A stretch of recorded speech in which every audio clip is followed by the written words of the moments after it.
ప్రభునందు నాకు అత్యంత ప్రియమైనటువంటి వాళ్ళారా, మన ప్రభువును రక్షకుడైనటువంటి యేసుక్రీస్తు వారి యొక్క శుభనామములో మీ అందరికీ నా హృదయపూర్వకమైన వందనములు, శుభములు తెలియజేస్తున్నాను. ఉదయకాల సమయంలో దేవుని వాక్యాన్ని ధ్యానం చేసుకుందాం.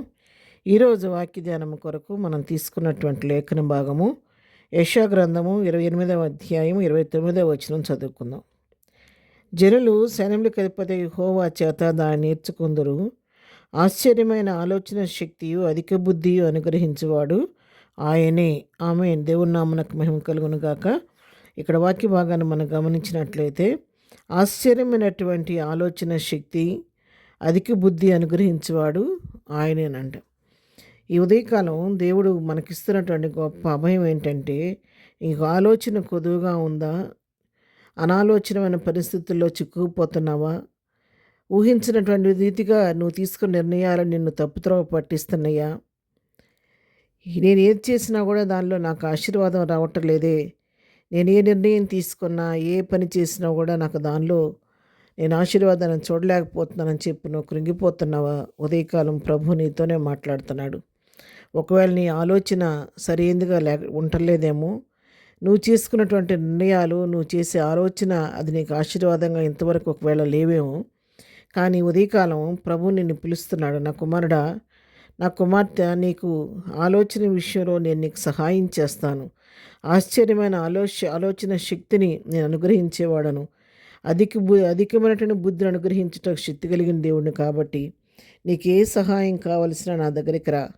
నేను నిన్ను సరైన రీతిగా నేను గైడ్ చేస్తాను. నడవలసిన మార్గాన్ని చూపిస్తాను. నేను నా చిత్తానుసారంగా నిన్ను సరైన మార్గంలో నడిపించి నీ జీవితంలో నేను జీవానుగ్రహిస్తానని చెప్పి దేవుడు మనకి ఉదయకాల సమయంలో మరి అభయం ఇస్తున్నాడు. ఆశ్చర్యమైనటువంటి ఆలోచన శక్తి ఆయన అనుగ్రహించే దేవుడు, అధిక బుద్ధి కలిగినటువంటి దేవుడు కాబట్టి, అధిక బుద్ధిని మనకు అనుగ్రహించేవాడు కాబట్టి ఉదయకాలం మీరు ఎవరైనా సరే కృంగిన స్థితిలో, దుఃఖ పరిస్థితుల్లో ఉండి మరి నేను ఇటు తోచని పరిస్థితిలో ఉన్నాను, ఏ నిర్ణయం నేను తీసుకోలేకపోతున్నానని ఒకవేళ గలిబిలైపోతున్నారేమో, ఆ విధంగా కలవరపడిపోవద్దు.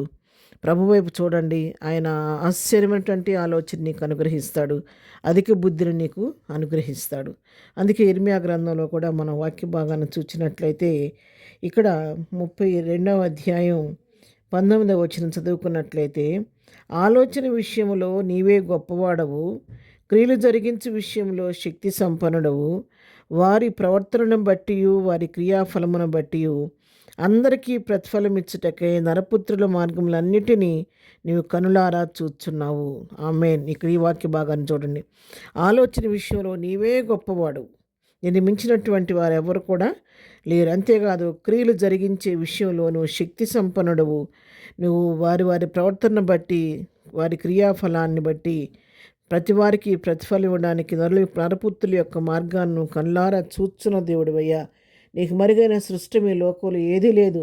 ప్రతి వారి యొక్క నడవడిను పరిశీలిస్తున్నావు, వారి క్రియలను బట్టి, వారి నడవడిని బట్టి ప్రతిఫలం ఇస్తున్నావు.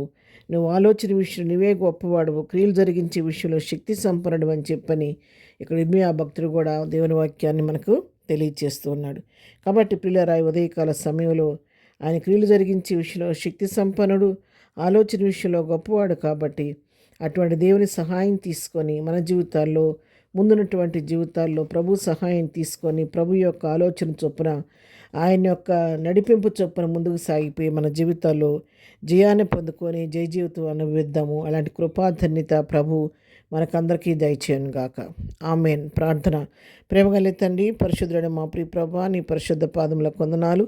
ఉదయకాలం తండ్రి, మాకు ఇచ్చినటువంటి శ్రేష్టమైనటువంటి వాక్య భాగాన్ని బట్టి నీకు వందనాలు దేవా. నువ్వు అధిక శక్తి సంపన్నుడు ప్రభువా, అధిక బుద్ధిని అనుగ్రహించే దేవుడు తండ్రి, నీకు స్తోత్రాలు. ఆలోచన అనుగ్రహించే దేవుడు ప్రభువా, నీకు స్తోత్రాలు. ఆశ్చర్యమైన ఆలోచన ఇచ్చే దేవుడు, ఆలోచన విషయంలో నీవే గొప్పవాడవయ్యా, నీకు స్తోత్రాలు.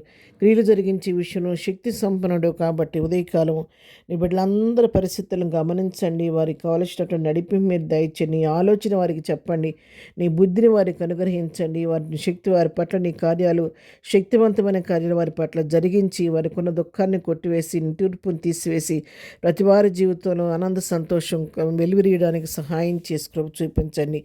ఎదిన దీవెలతో నింపు నడిపించండి. దినం బర్త్డే మ్యారేజ్ చేసుకుని బిడ్డలను దీవించి ఆశీర్దించమని, ప్రయాణాల్లో ఉన్న బిడ్డలకు క్షేమం కలుగు చేయమని, దుఃఖంలో ఉన్న వారిని ఓదార్చమని, సమస్యలను విడిపించమని యేసునామంలో ప్రార్థించడి పొందుకొని ఉన్నాము తండ్రి. ఆమెన్. ప్రభు కృప సదాకాలం మనందరికీ తోడై ఉండి నడిపించును గాక. ఆమెన్.